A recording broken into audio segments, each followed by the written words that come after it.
Click করুন অ্যাপের bell আইকনে আর সাবস্ক্রাইব করুন এবিপি আনন্দ। সব সময় থাকুন খবরে।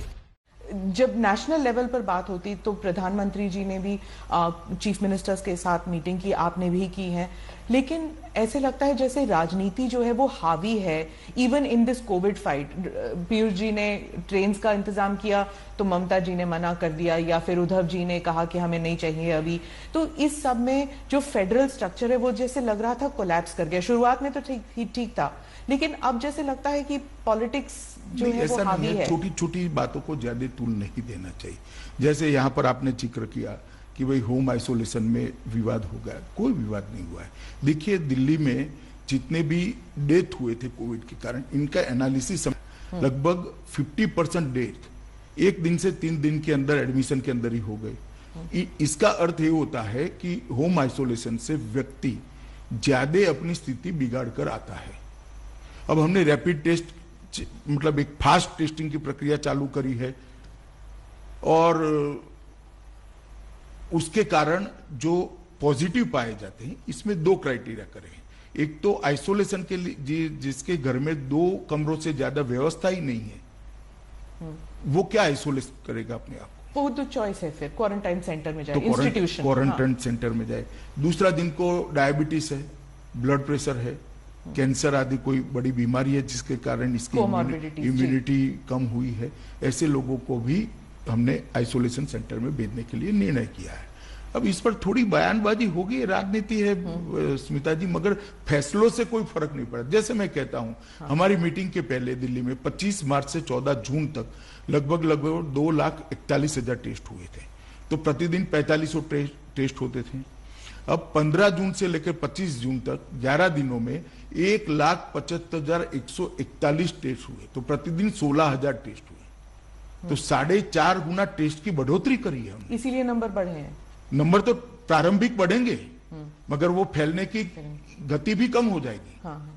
मैं ये स्पष्टता कॉन्टैक्ट ट्रेसिंग भी हो रहा है, तो मैं ये स्पष्टता करना चाहता हूं कि अभी मानो 3,000 तक नंबर एक दिन 4900 4,800 तक गया, मगर अब 3,400 3,200 आता है।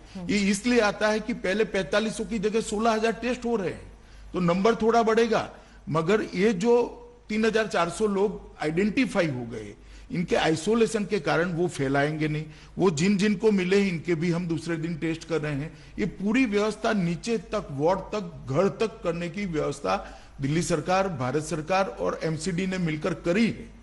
इसके कारण गति निश्चित रूप से कम होगी, और ये छोटा मोटा इधर उधर चलता है। देखिए राजनीति में सब लोग अपना अपना नहीं, पर हो रहा था ना, मतलब एक गृह मंत्री होने के नाते आपको हॉस्पिटल जाना पड़ा, मतलब एलएनजेपी हॉस्पिटल। ये it was like a shocking visual कि आप एलएनजेपी हॉस्पिटल जहां पे इतने सारे कोविड पेशेंट्स थे, आप वहां पे चले गए, तो सिचुएशन ऐसा लगता है पैनिक से। इससे स्वास्थ्य कर्मचारियों का हौसला अफजाई भी हुआ है, जनता का भी विश्वास बढ़ा है, और इसके बाद हमने कुछ फैसले लिए, जैसे हर वार्ड में सीसीटीवी लगाया, तो अब हमें बाहर बैठकर मालूम पड़ता है कि स्टाफ है कि नहीं, चेकिंग ढंग से होती है या नहीं होती है, इनको खाना पीना ढंग से मिलता है नहीं मिलता है।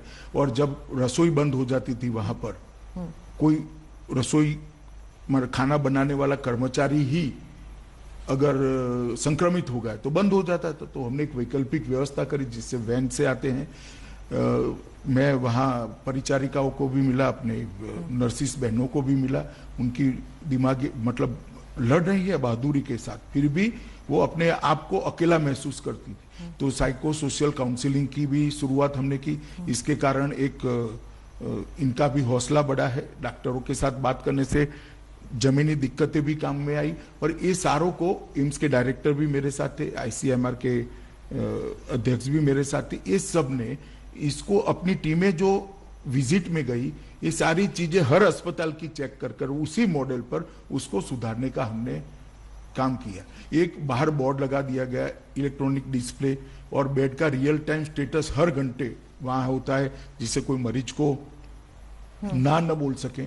इस प्रकार की काफी व्यवस्था करी। ये सब इंफॉर्मेशन जो है, ये देखिए पहले होता था कि प्रेस कॉन्फ्रेंसेस होती थी, जीओएम्स होती थी, जीओएम के बाद मिनिस्टर्स जो थे वो बता देते थे ये सब इंफॉर्मेशन, पर अब वो प्रेस कॉन्फ्रेंस कम और लगभग ना के बराबर है। 2 हफ्ते में 2 या 3 सिर्फ इंफॉर्मेशन वेबसाइट पे डाला जाता है। जैसे आपने अभी बताया कि ये सब हो रहा है, ये सब इंफॉर्मेशन लोगों के पास नहीं था अभी तक। इसीलिए तो स्मिता जी मैं आपके सामने बैठा हूँ।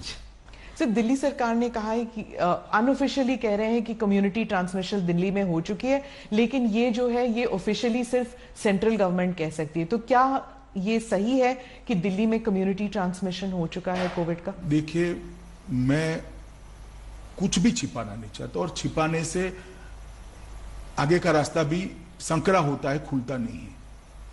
मैंने इसकी 3 सबसे सीनियर अफसरों से बात करी है, डॉक्टर पॉल, आईसीएमआर के अध्यक्ष डॉक्टर भार्गव और डॉक्टर गुडेरिया से। अभी ये स्थिति दिल्ली में नहीं आई है। ऐसी स्थिति इसलिए दिखाई देती थी क्योंकि करे हुए टेस्टों में 30% पॉजिटिव आते थे, मगर वो इसलिए आते थे कि आप अंतिम समय में ही टेस्ट में ले जाते थे। अब जब हम 20,000 टेस्ट करने लगे तो ये स्थिति नहीं है। आप मेरी बात समझ रही हैं? जी। और जरा भी, और से। मैंने इसकी टेक्निकल चर्चा भी की है, और किसको कहा जाएगा ये भी चर्चा करिए। आज दिल्ली में ऐसी स्थिति नहीं है, घबराने की जरूरत नहीं है।